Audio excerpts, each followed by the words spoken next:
explain the remote first. This is built on a LoRa protocol, long range, 900 megahertz band. It's made to be similar to a paramotor.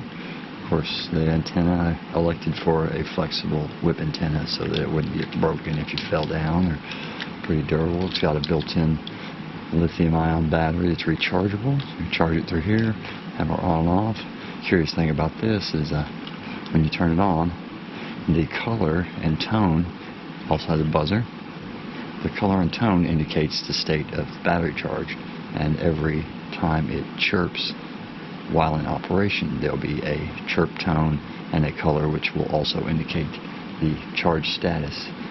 When it's charging, it has to be on. This is a physical disconnect from the battery so that it doesn't drain over long periods of inactivity. That you turn on and you can charge it, and as it's charging it'll chirp every now and then with the color, and once it's 100% charged it'll chirp white color into high pitch. You turn on,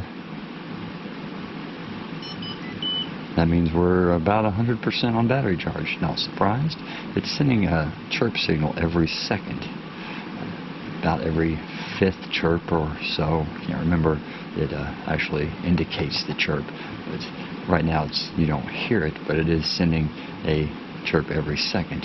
After about 3 minutes, I'll have to check my records, but 3 minutes or so it stops sending the chirp to conserve battery power. So 3 minutes after the last time a command was sent. It's got a standard button.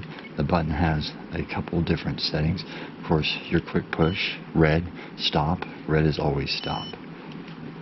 A long press is the long press command, which this remote is simple. It only sends 3 different commands, excluding requests to change frequency.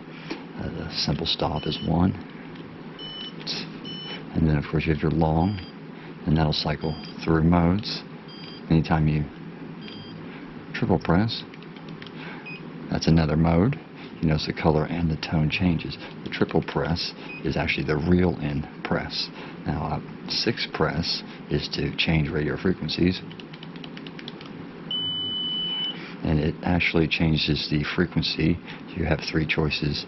The frequencies change on this and on the receiver if the receiver is on.